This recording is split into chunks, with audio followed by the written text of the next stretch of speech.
In the Python function, we will see now mutability and immutability of passed parameter. As we know that we can pass any type of parameter to a function. So what will be the impact of the mutability and immutability of passed parameter? This we will see now.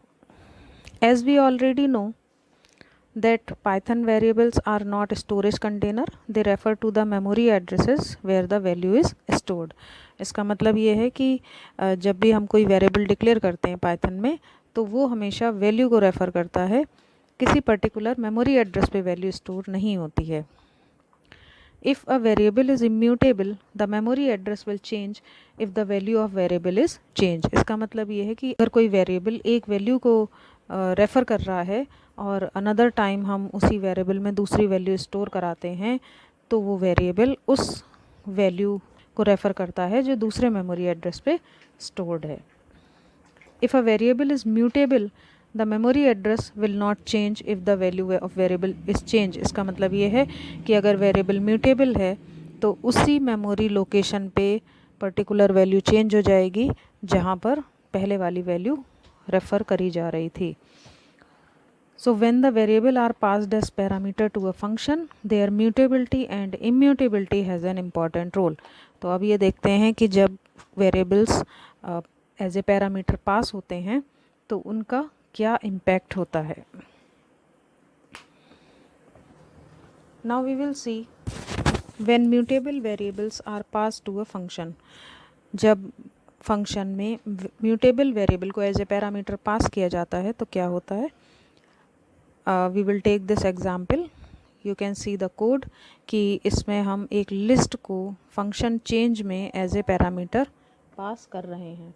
यहाँ पर हमने जो parameter function में receive हुआ है जिसको हम formal parameter भी बोलते हैं, यहाँ पर इसका नेम ls है और आप देख रहे हो कि लिस्ट के एलिमेंट में हम 2 से मल्टीप्लाई कर रहे हैं. हर एलिमेंट में 2 से मल्टीप्लाई हो रहा है और changes are being done in the function to the formal parameter. ये जो फॉर्मल पैरामीटर जो आया है ls में उसमें हम वैल्यू चेंज करने की कोशिश कर रहे हैं.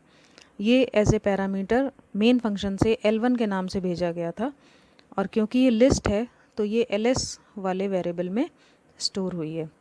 यहाँ पर जब इसके आउटपुट को आप देखते हो तो ओरिजिनल लिस्ट जो है वो 10, 20, 35, 17, 18 और 22 है और जब फंक्शन ने इसके एलिमेंट्स को चेंज कर दिया तो ये सेम मेमोरी लोकेशन पे रिफ्लेक्ट बैक हुआ जिससे कि फंक्शन के वेरिएबल की वैल्यू चेंज हो गई.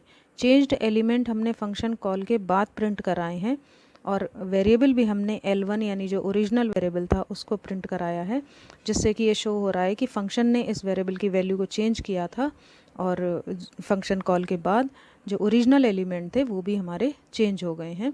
तो इसका मतलब ये है कि जब भी म्यूटेबल वेरिएबल फंक्शन को पास किए जाते हैं तो इनकी वैल्यू रिफ्लेक्ट बैक कर जाती है ओरिजिनल वैल्यूज़ को या ओरिजिनल वेरिएबल की वैल्यूज़ को. और इसी कॉन्सेप्ट को अदर प्रोग्रामिंग लैंग्वेज में कॉल बाय रेफरेंस के नाम से रेफ़र किया जाता है. इसमें आप देख सकते हो original value before the function call and after the function call gets changes. Next step में हम देखेंगे कि when immutable variables are pass to the function. जब हम इम्यूटेबल वेरिएबल पास करते हैं, यहाँ पर हमने एक टपल को पास किया है और जैसे कि पता है आपको कि टपल एक इम्यूटेबल वेरिएबल है जिसमें एलिमेंट्स की वैल्यू मेमोरी लोकेशन पर चेंज नहीं होगी. यानी अगर हम टपल के किसी एलिमेंट को चेंज करना चाहें तो वो चेंज नहीं होगी. क्योंकि टपल इम्यूटेबल है इसलिए हमने एक और वेरिएबल का यहाँ पर यूज़ किया है that is empty and it is an empty tuple. यानी ts वेरिएबल में जो ओरिजिनल टपल स्टोर हुई है हमारी उसके हर एलिमेंट को हमने दूसरे टपल की हेल्प से चेंज करने की कोशिश की है और फिर ts वेरिएबल में एंटी टपल के एलिमेंट्स को यानी जो चेंज्ड एलिमेंट है उनको हमने रिप्लेस करा दिया है. लेकिन जब हम अगर हम इसके आउटपुट को देखें तो आप ये देखते हो कि हर बार ओरिजिनल टपल ही प्रिंट हो रही है. यानी चेंज्ड एलिमेंट और ओरिजिनल टपल दोनों फंक्शन कॉल के बाद और फंक्शन कॉल से पहले प्रिंट हो रहे हैं जिससे ये यहाँ पर रेफ़र हो रहा है कि फंक्शन ने वैल्यू चेंज की थी.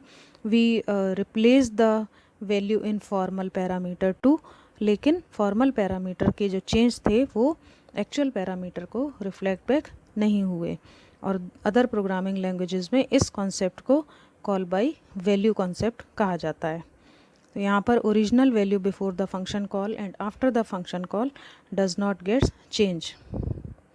तो एट द end we can see that changes to the immutable parameter does not reflect back to the original value of passed parameter. Already I told you that it is called call by value, and changes to the mutable parameter reflect back to the original value of passed parameter, that is called call by reference. Thank you.